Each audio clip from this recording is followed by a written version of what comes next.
Hello, কিরে ভাই, কই তুই? কতক্ষণ ধরে তোর বাসা নিচে দাঁড়ায় আছি। কে বলছেন? তোর নানা শালা। আমার তো নানা নাই। আজকে সানডে, ভুলে গেছিস? সানডেতে কি? আরে আজকে আমাদের গ্রামের বাড়ি যাওয়ার কথা। ও হ্যাঁ, তাই তো। আমি বাসা নিচে দাঁড়ায় আছি, কই তুই? আমার তো জ্বর আসছে রে। ভাই দেখ, এবার প্ল্যানটা মাটি করিস না। আমি নিজেই 5 বছর পর গ্রামে যাচ্ছি, প্লিজ ভাই। দেখ ভাই, আমি কখনো গ্রামে যাই নাই, আর যাওয়ার ইচ্ছাও নাই। তুই চল তো একবার, তোর যদি ভালো না লাগে তুই কালকে ব্যাক করিস। তুই দোষ, এবার টিপে মাটি করিস না। আসতেছি আমি, ওয়েট কর। আচ্ছা আয় তাড়াতাড়ি। রাখ।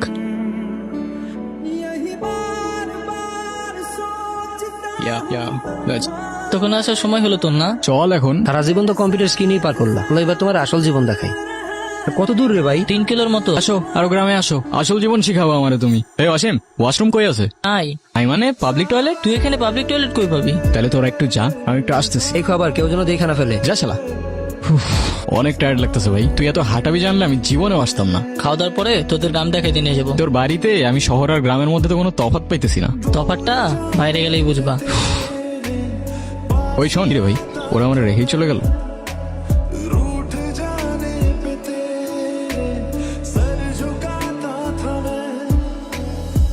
ওই, এদিকে আসো।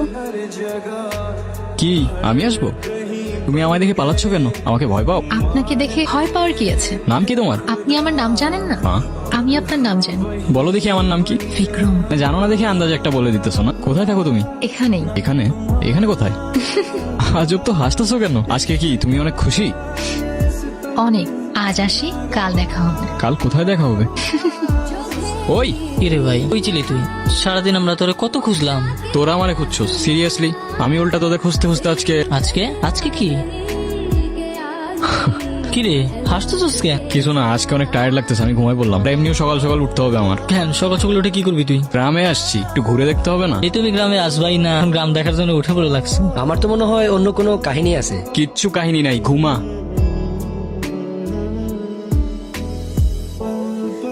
কি আমাকে খুঁজছেন? আরে না, এমনি হাঁটতেছিলাম। আমি জানি আপনি আমাকে খুঁজছিলেন। আচ্ছা, তো বলো দেখি আর কি জানো তুমি? আমি সবই জানি, আপনার কি পছন্দ কি পছন্দ না।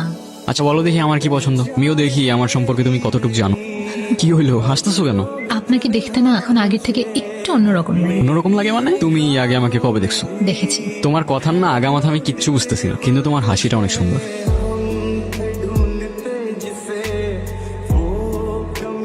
আচ্ছা তোমাকে একটা প্রশ্ন করি, তোমার বয়ফ্রেন্ড আছে? বয়ফ্রেন্ড কি? বয়ফ্রেন্ড মানে বুঝো না? বয়ফ্রেন্ড মানে হচ্ছে তোমার একটা বন্ধু, যে হচ্ছে ছেলে, আর যাকে তোমার অনেক ভালো লাগে, যাকে তুমি বিয়ে করবা। আছে তো। কে? আপনি? এই যে আমি ঠিকই জানতাম তুমি আমার সাথে মজা করতেছো। আচ্ছা চলো আমার বন্ধুদের সাথে তোমার পরিচয় করাই দিই। না। কেন, কি সমস্যা? আমি তো কারোর সাথে কথা বলি না। কেন? আমার শুধু আপনার সাথে কথা বলতে ভালো লাগে। আচ্ছা। জানেন, আমি অনেক বছর ধরে অপেক্ষা করে আছি কেন, কিসের জন্য? একটা কথা বলার জন্য। কি কথা? কাল বলি। আচ্ছা। নিজন, হ্যাঁ বল, কি হয়েছে? অনেক কিছুই হয়েছে। আমার ইন্টারেস্টিং ম্যান বলছে ও প্রেমে পড়ছে। আরে প্রেমে পড়লে তুই ফোনে থাকতো। বিগত 4-5 দিন ধরে হয়তো ইন্টারনেটেই নেই। ভাই তোর আমার নিয়ে এত গবেষণা করতে হবে না। আর শোন, আমার ইন্টারেস্টিং মাইন্ডও আমার এটা বলতেছে যে তোর গার্লফ্রেন্ড তোরে অনলাইনে রাখতেছে। যা। ও হ্যাঁ, আমি তো ভুলেই গেছিলাম। কি কি ভাবতেছো? আপনার আজকের দিনটা মনে আছে? না, কি আজকের দিন? নিজেই মনে রাখতে বলে নিজেই ভুলে গেলেন। এই যে তোমার এই কথাগুলো আমি বুঝতে পারি না কেন বলো তো? কি হইলো, উত্তর দাও। উত্তর দেওয়ার জন্যই তো কত বছর ধরে অপেক্ষা করে আছি। তো দাও। আমিও আপনাকে ভালোবাসি। মানে? সেদিন ভয়ে আমি আপনাকে বলতে পারি নাই, কিন্তু আমি সব সময় শুধু আপনাকেই ভালোবেসেছি। মৃত্যুর আগ পর্যন্ত আমার শুধু একটা ইচ্ছা ছিল, আপনাকে একবার বলা ভালোবাসি। কিরে তুই এখানে? তুই জানোস না এখানে আছে, নিশ্চিত আছে? আরে তুই কেমনে জানবি? আমি তো তোর কিছু বলিই না। এখানে বেশিক্ষণ থাকা যাবে না, তাড়াতাড়ি এখান থেকে চলে চল। চল। বিক্রম, বিক্রম, বিক্রম। তো দাদা কেমন লাগলো আমাদের গায়ে? কিছু বললেন না তো? অসাধারণ, তোমাদের গায়ের আতিথেয়তায় আমি মুগ্ধ। তো দাদা পুরো গাটা ঘুরে দেখেছেন তো? হ্যাঁ দেখেছি, কিন্তু বুঝলে ওই দিকটায় আমার এখনো যাওয়া হয়নি। ওই দিকটায় কারা থাকে? ওই দিকটা কেউ থাকে না দাদা, ওই দিকে যাওয়া বারণ আছে। কিসের বারণ? আমাদের গায়ে প্রশ্ন করাও বারণ। এটা বারণ, ওটা বারণ, বড় আজব তো তোমাদের গা। দাদা আমরা আসি, সন্ধ্যার আগে বাড়ি চলে যাবেন কেমন?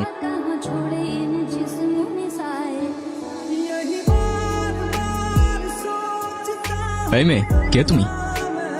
এই অবেলায় এখানে কি করছো? তোমার বাড়ি কোথায়? ভয় পেও না, আমি তোমার ক্ষতি করব না। আমি বিক্রম শেখ।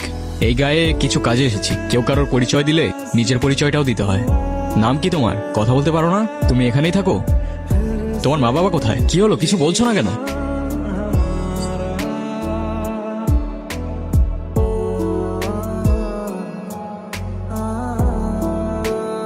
তো দাদা গায়ে আর কতদিন আছেন? কাজ কত দূর এগোলো? এই তো আছি আরো বেশ কিছুদিন। কাজ মোটামুটি ভালোই আগাচ্ছে। দাদা কোনো সমস্যা হলে কিন্তু সবার আগে আমাদের জানাবে। শত হোক, এই গায়ে কিন্তু আমরাই আপনার আপন। হ্যাঁ, তা তো অবশ্যই, কিন্তু একটা প্রশ্ন আমায় খুব ভাবাচ্ছে, জানো তো? কি প্রশ্ন দাদা? তোমরা কিন্তু এখনো আমাকে বললে না ওই দিকটায় যাওয়া বারণ কেন? কি বলছেন দাদা? আপনি ওই দিকটা গিয়েছিলেন? দাদা আপনি কিছু দেখেননি তো? একটা মেয়ে ছাড়া আমি তো তেমন কিছু দেখতে পেলাম না। দাদা আপনি ওর সাথে কথা বলেননি তো? বলার চেষ্টা করেছিলাম, কিন্তু ও বলেনি। কেন বলো তো?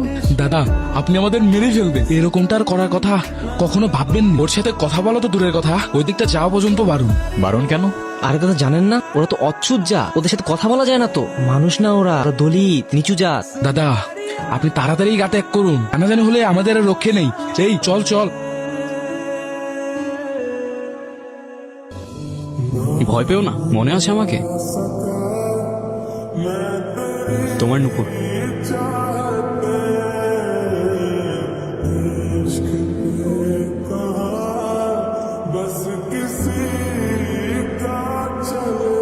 কি দাদা আপনাকে কতবার বারণ করলাম ওই দিকটা যেতে, কিন্তু কাজটা ঠিক করছেন না। তোমরা কি ভেবেছো আমি তোমাদের কথায় ভয় পেয়ে যাব? তোমাদের এই কুসংস্কার আর কেউ মানুক না মানুক আমি মানি না। দাদা আপনি কিন্তু কাজটি ঠিক করছেন না, এরপর কিন্তু আমরা আর কিছুই করতে পারবো না। তোমাদের আর কিছু করতেও হবে না। 10 বছর বয়স থেকে নিজের ভালো নিজে বুঝতে শিখেছি। জীবনে কত কিছু দেখেছি তোমাদের ধারণাও নেই। পৃথিবীটা কত সুন্দর এখন অনুভব করতে পারতেছো? তুমি কি এখনো আমাকে ভয় পাও? তোমার কি আমাকে ওই গায়ের মানুষগুলোর মতো মনে হয়? তোমার এই স্তব্ধতা আমাকে প্রতিদিন আরো বেশি করে ভাবায়। তুমি আলাদিনের গল্পটা শুনেছো? যদি আমাকে আলাদিনের মতো 3টা ইচ্ছা দেওয়া হতো, প্রথম ইচ্ছায় আমি এই পৃথিবীর সমস্ত বৈষম্য দূর করতাম। সৃষ্টিকর্তা সৃষ্টি করলো মানুষ, আমরা সৃষ্টি করলাম বৈষম্য, দল, জাতি, বিভেদ, হিংসা, বিদ্বেষ। আপনাকে বারবার সাবধান করেছিলাম দাদা, শুনেননি। এখন আমাদের কিছুই করার নেই। আচ্ছা, কি করবে তোমরা? মেয়েটাকে আমাদের হাতে ছেড়ে দিন আর এই গাটা ত্যাগ করুন, তাহলে আর কিছুই করব না। আচ্ছা, আর মেয়েটিকে তোমাদের হাতে ছেড়ে দিলে তোমরা কি করবে? কি করব আর? ওকেও জ্বালিয়ে দেব। অচ্ছুত জাতের আমাদের এই গায়ে কোনো জায়গা নেই। জাত? কার কি জাত? মানুষ জন্ম নিতেই নির্ধারণ করো তোমরা। ব্রাহ্মণ, ক্ষত্রিয়, বৈশ্যা, শূদ্রা জাত হিসেবেই গণ্য করো না তোমরা। কারো বর্ণ, জাত তার জন্ম হইতেই নির্ধারণ করা যায় না। আর এটা শুধু আমি না, তোমাদের শাস্ত্রও বলে। এসব তোমাদের বুঝের অনেক বাইরে। আমি থাকতে জাতের নামে যদি ওকে কেউ একটা ফুলের টোকাও দেয়, সবগুলার ধরেই মাটিতে পড়ে থাকবে। দাদা আপনার কাছে এটা আশা করি নাই। সবকিছুর হিসাব হবে। আমাদের পঞ্চায়েত এখনো ধ্বংস হয়ে যায় না। ভয় পেও না, ওরা তোমার কোনো ক্ষতি করতে পারবে না। আর যাই হোক, তোমাকে একটা কথা বলার ছিল। আমি ভালোবাসি তোমায়। জানি হয়তো এখনো কোনো উত্তর দেবে না তুমি, তবু আমার মনে যা ছিল আমি তোমায় বলে গেলাম। এখন অন্তত তোমার নামটা জানতে পারি। অনু, আমার বয়স যখন আর তখন ওরা আমার বাবা মাকে আমার চোখের সামনে জ্বালিয়ে দেয়। আমার অপরাধ কি ছিল আমাকে বলতে পারেন? আমার জাত আমার অপরাধ? তোমার জাতের কোনো অপরাধ নেই। অপরাধ সেই জাতের যেই জাত সৃষ্টি করেছে। আমি নিয়ে যাবো এখান থেকে তোমায়। কি রে, কি ভাবতেছোস? আচ্ছা দোস্ত, তুই কাকে বললি ওই জায়গায় যাওয়া নিষেধ আছে?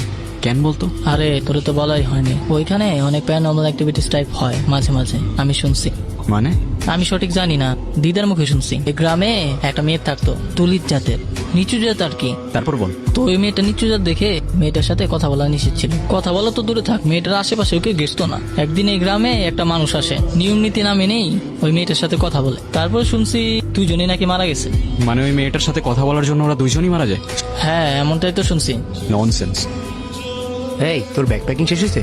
হইছে তো।